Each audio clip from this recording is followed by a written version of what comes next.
En primer lugar, es una decisión soberana del Ecuador. El asilo, el Ecuador lo puede negar o no, o retirar o no. Entonces, era una decisión solo del Ecuador.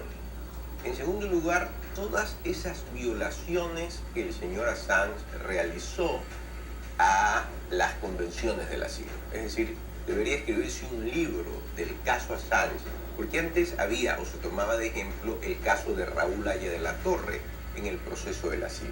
El señor Assange ha pasado largamente el caso de Raúl Haya de la Torre, ha violado todas las convenciones de asilo y yo no entendía por qué el Ecuador no le quitaba el asilo. Entonces la decisión en realidad es tarde, pero es positiva y es soberana.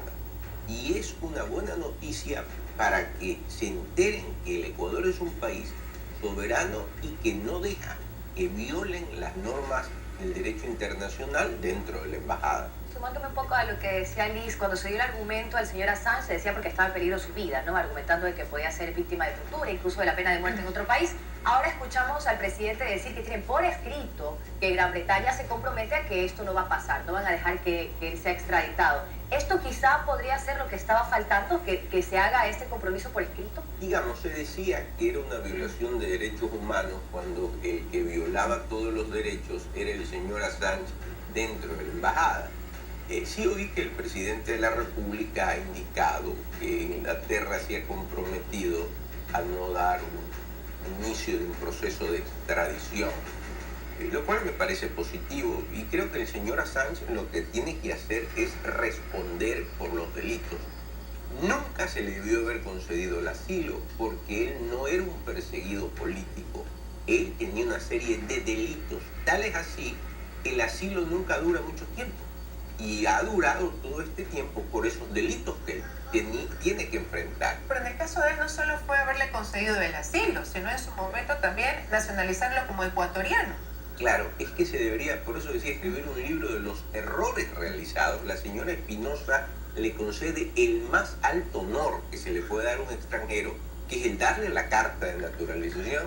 Además, hay otra barbaridad, lo nombra miembro del Servicio Exterior ecuatoriano para sacarlo de la embajada. Obviamente eso es rechazado por el gobierno inglés y la señora Espinosa debería de responder.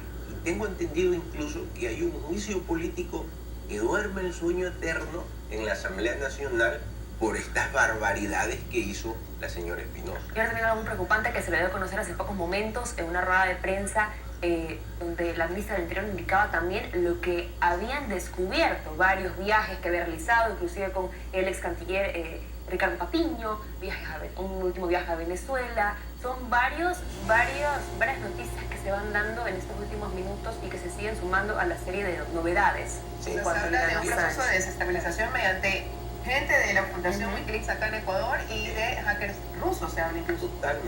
Totalmente de acuerdo. Cuántas cosas más no se sabrán en estos días. De hecho, se decía que todo esto que había salido contra el presidente Moreno venía justamente del portal de Wikileaks. Entonces, todas estas eran violaciones al derecho de asilo. Yo no sé cómo el gobierno nacional tardó tanto en tomar la decisión, pero ya la tomaron. Pero esto de aquí podría marcar, usted ve una diferencia entre el manejo de la política exterior entre este gobierno y el gobierno que tuvimos durante 10 años. Totalmente, Liz. De hecho, las acciones tomadas, la diversa posición con relación a Venezuela, un hecho muy particular, el embajador del Ecuador en Londres es un distinguido diplomático de carrera, es el embajador Jaime Marchán. Cuando yo vi que lo habían designado, dije, van a existir, por lo menos hay esperanzas. Sí veo cambios positivos en la política internacional y en la diplomacia ecuatoriana. Muchas personas también calificaban al hecho de que Ecuador haya otorgado este asilo como que se estaba metiendo en un problema que no era precisamente nuestro, por decirlo así, ¿no? Conflicto internacional, porque también está el pedido que hace Estados Unidos y que está haciendo Gran Bretaña. Ecuador, una vez retirado el asilo, ya jurídicamente no tiene nada que ver dentro del conflicto que pueda existir, pese a que hay una carta donde se comprometen a no extraditar. Claro, terminó el problema entre Ecuador y Assange. Ya en este momento, lo que ocurra posteriormente, nada tiene que ver el Ecuador. Son las autoridades británicas y Assange y sus abogados los que tienen que responder. Gracias a Dios, este capítulo oscuro para el Ecuador ya concluyó. O sea, no pueden recurrir a ningún tipo para que se cambie quizás la decisión que ha tomado Ecuador. Recordemos que hay un grupo de abogados incluso que está impulsándose internacionalmente, quienes trataban de impulsar a que el asilo no termine. Ahí hubo demandas también en su momento. Ya eso quedó cumplido, no se puede hacer nada. Los abogados a veces tratan, para quedar bien con su cliente, de dilatar situaciones. Es soberano el Ecuador retirarlo, y una vez que se ha retirado, no hay nada que se pueda hacer. Ahora nos llegan también otras consultas y nos dicen que le preguntemos, precisamente consultemos sobre este artículo 79 que dice: en ningún caso se concederá la extradición de una ecuatoriana o ecuatoriano, su juzgamiento se sujetará a las leyes del Ecuador. ¿Qué pasa o qué relación guardaría este artículo también en torno a este caso? Claro, el Ecuador no entrega nacionales, no concede la extradición de los ecuatorianos en el país. Es decir, que si el señor Assange llegara al Ecuador como todavía es ecuatoriano, esa barbaridad que se le concedió, no lo podríamos nosotros extraditar. Pero no interfiere el que haya estado en un organismo ecuatoriano, es la embajada de Ecuador. No, porque es un proceso de asilo y claro, no hay ningún pedido de extradición. Ahora, hay algo que se llama el sentido de efectividad. El señor Assange tiene dos nacionalidades: su nacionalidad original y la nacionalidad ecuatoriana. Entonces, si él quiere pedir algún tipo de ayuda o el tipo de protección, de acuerdo con el derecho internacional, la efectividad debería ser al país donde él se desarrolla. Y él desarrolla todas sus actividades en su país de origen, no en el Ecuador. Él no conoce el Ecuador. Aunque se le puso que nació o vivió en Chauquicruz, él nunca ha venido al Ecuador. Por lo tanto, no procede. Bueno, el canciller también explicaba que se le había suspendido los efectos de esa ciudadanía. ¿Cómo se podría haber llegado a eso? ¿Se siguieron? ¿Cuáles fueron los...? Bueno, es que se violaron todas las normas para conceder la nacionalidad, comenzando que un proceso de nacionalidad es público, no es privado. Si un extranjero se quiere nacionalizar, sale en el periódico y se publica: tal persona quiere nacionalizarse.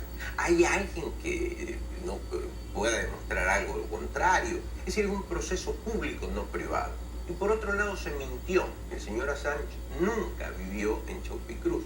Entonces todo esto lleva a que se debería de nulitar un proceso violado desde todo punto de vista.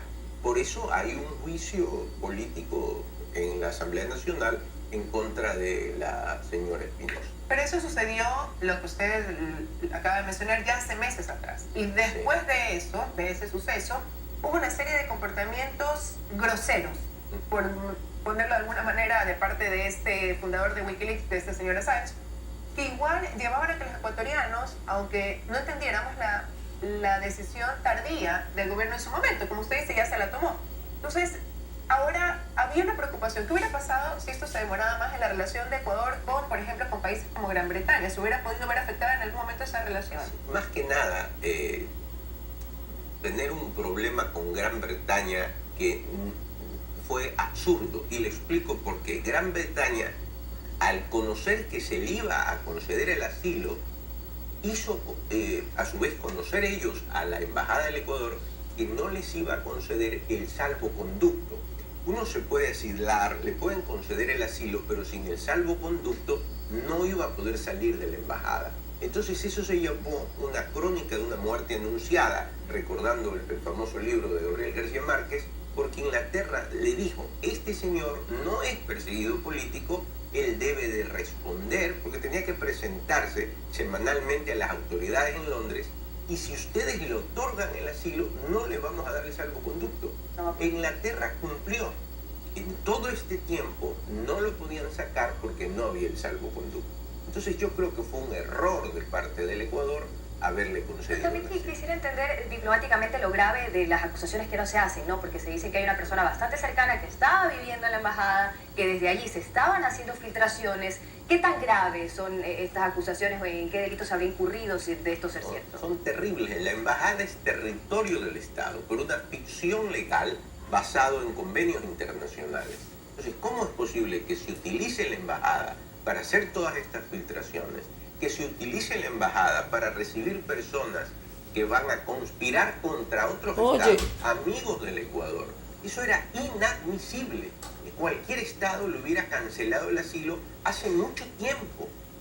Lamentablemente nos demoramos demasiado. Y ahora, Dayana, más bien creo que tu pregunta va encaminada a lo de ahora, lo que se acaba de detectar que habrían colaboradores, los colaboradores infiltrados de de Wikileaks. No pude ver toda la rueda de prensa. Cuando estaba aquí vi algo de la señora Romo. Es que ella decía que se ha descubierto información de que colaboradores de Wikileaks, de Wikileaks estarían aquí en el país ya hace años, en la embajada incluso, que habrían hecho viajes a Perú, a España y últimamente una a Venezuela, en algunos de los casos acompañados del ex canciller Ricardo Patiño, y que incluso se habla de la presencia de hackers rusos y que todo esto estaría encaminado a desestabilizar el país. Y que el cerebro estaba precisamente en la embajada, en su territorio ecuatoriano. Eso es terrible. Yo considero que la ministra del Interior debería presentar toda esa información a la fiscal general del Estado para que se estudien y, de ser el caso, inicien acciones legales, porque lo que se está señalando es algo muy grave. Sumarse también a todos los problemas que de por sí ya estaban encaminados hacia Julian Assange al inicio de que se le otorgue este asilo. ¿Qué más se le puede venir encima a esta persona? Al señor Assange, sí, una serie de acciones legales que él tendrá que responder dentro de las leyes de Inglaterra. Lo bueno de esto es que ya el Ecuador está al margen, ya terminó este capítulo con el señor Assange, y salvo esas denuncias que María Paula Romo ha dicho el día de hoy que tiene que presentar, el capítulo con el señor Assange está cerrado. ¿Entre esas probabilidades podría ser la extradición también? Pese a que hay una carta de compromiso, pero usted sabe, el compromiso con nosotros, ¿no? Los problemas entre ambos. Bueno, los estados de sociedades avanzadas como Inglaterra son estados muy serios. Entonces, si existe esa carta que habla el presidente de la República, yo estoy seguro que la van a cumplir, independientemente que podrían decir ellos también que son soberanos y que un proceso de extradición que se basa para delitos comunes no se lo puede impedir. Pero hay esa carta y yo creo que ellos van a cumplir y que es una garantía. Muchísimas gracias, doctor, por haber venido acá. Ha sido un gusto para nosotros poder conversar con usted sobre este tema. Muy amable. Nos vamos a una pausa.